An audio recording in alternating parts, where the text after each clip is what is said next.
Welcome back, guys, to CFL Central, CFL content for the fans, by the fans, and we have our Western Final review, or preview. My goodness. Hasn't happened yet. The Bombers versus the Lions.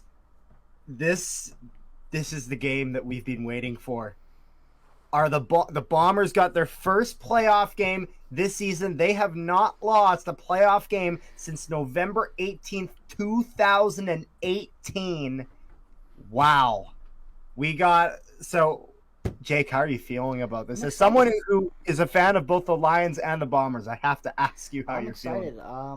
I don't think this game's going to be as entertaining as some people might think, just because, and we'll get into why, but I think that I'm very excited, and I'm excited to watch both my teams go at it in the West Final with a chance to play for the Grey Cup, obviously, but it's going to be a really good match for a lot of different reasons, but both teams definitely the best, respectively, the 1-2 punch in the CFL this year, going head-to-head. This should be the Grey Cup, but that's not how it works up here in Canada, so it's going to be the West Final instead. Going to be a good game. Looking forward to it.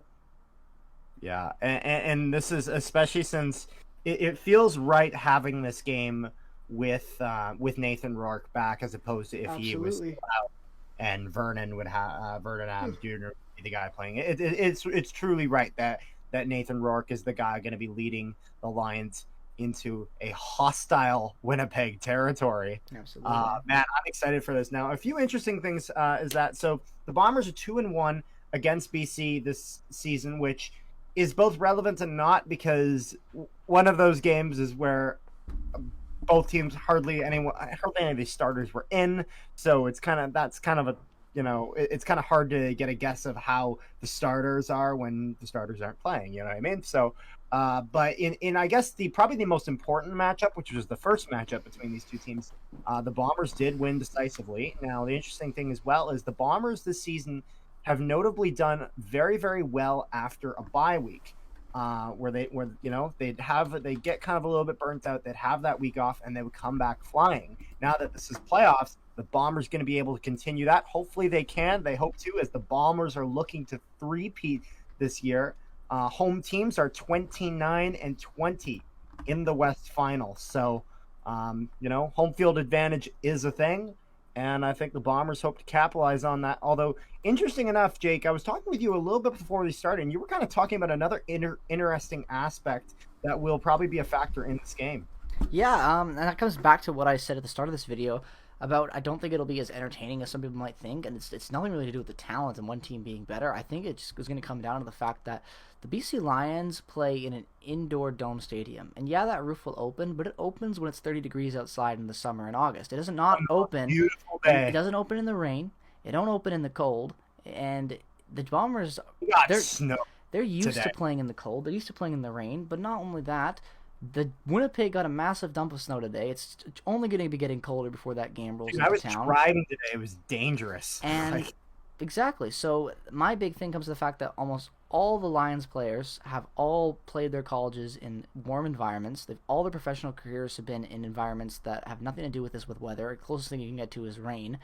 It's going to be a different approach to that. And whether or not I think the teams are going to play well is completely, not based on the weather. I just think that when you're a team like the Bombers that have played in an exact type of condition game last season and had the weather on your side when you were, not playing the best football. Even worse in December. Exactly. Even worse than that too. So I think it'll be a great game for that standpoint. I'd be interested to see it, but I'm not going to come out and say that I think the Bombers have a big advantage over the Lions based on the weather and the fact that it's their home field, because the Lions are not used to conditions like this. Coming into a hostile environment like Winnipeg, the loudest stadium in Canada, it's gonna be an interesting matchup. And I think that they're a very well composed team in BC, but minus 30 will take the best out of anybody. So it's going to be very interesting, and I think it'll have a big play on how the game's going to finally end up finishing out for both teams. I think that will be the main reason why the Bombers will come out on top. I think the Lions will be able to play well, but at some point you'll make a mistake due to the cold, and if the Bombers are able to capitalize on that, then that could be the difference. Oh, it gets slippery. That could be the difference between you playing in the Grey Cup and you going back to BC. So yeah, That's my kind of take on the whole thing. That's kind of Oh, for sure. like other than that, I think both these teams respectively rank up pretty similar. Obviously, you can make the argument that the Bombers are the much better team based on the track records of this season and last season standings and whatnot. But Very Lions are a very consistent team this year when Nathan Rourke is in, and Nathan Rourke is in, yeah. So it's great. It's great to see him back. So that way, that consistency and that star power in his back. And the interesting you're talking about is how no one on the Lions has that experience. Well, one guy does. The problem is that he's injured though. Lucky Whitehead, playing for the Bombers, got that experience here. However, that's a bit, that has to sting. A guy of Whitehead's talent and pedigree, having that guy out of the lineup is going to hurt. There's no way it doesn't. And there's no way around that. And yeah, the Lions can have guys step up because their receiving team is records so deadly. But at the same time, like at one point are these guys going to have to tap out based on weather? And like, I just really think that like you think that's going to be a bigger factor than some people. You think people are taking that for granted? I think so, and I also think the other big thing people are forgetting about is the Bombers destroyed the Lions on their home turf when the Lions were completely healthy and dominating the entire CFL and Canada's news headlines. Like people like to forget about that because it was a long time ago and the season had a lot of ups and downs in it for the Lions with injuries after that. So, if they were able to take care of them in a dome, I'm pretty sure they'll be able to take care of them in -20 in the snow. So we're gonna have to wait and see. But that's my big take right now.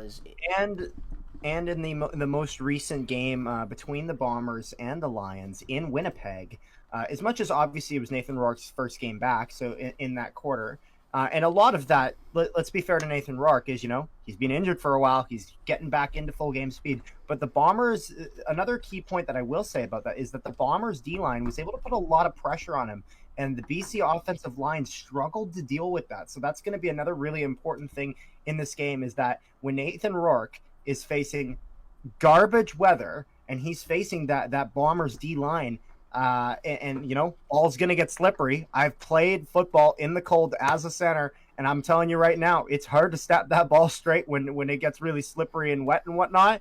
And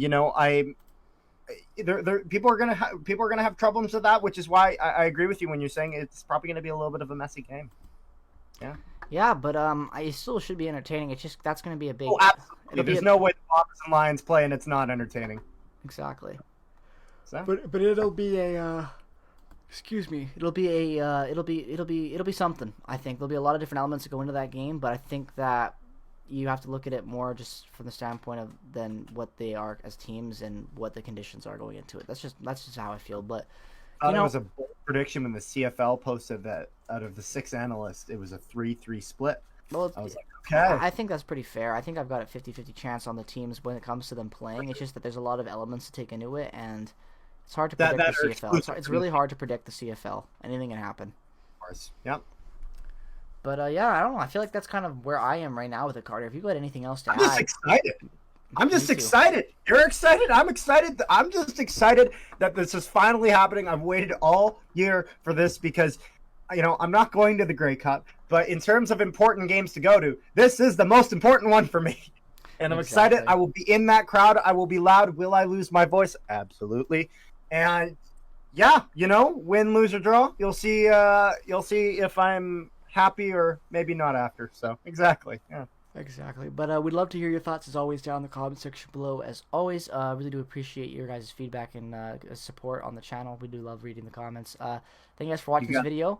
As always, make sure to follow our separate channels, the Wonky Podcast and Peg City Hockey. That's me. The links are all down in the description below, as well as our socials and Twitters. You can check all that out down in the description. Thanks again for watching, like we've already said for a third time. Have a great rest of your day. Peace, love, and positivity as always. Go Lions, go Bombers, go. Gonna be a hell of a matchup on Sunday. You don't want to miss it.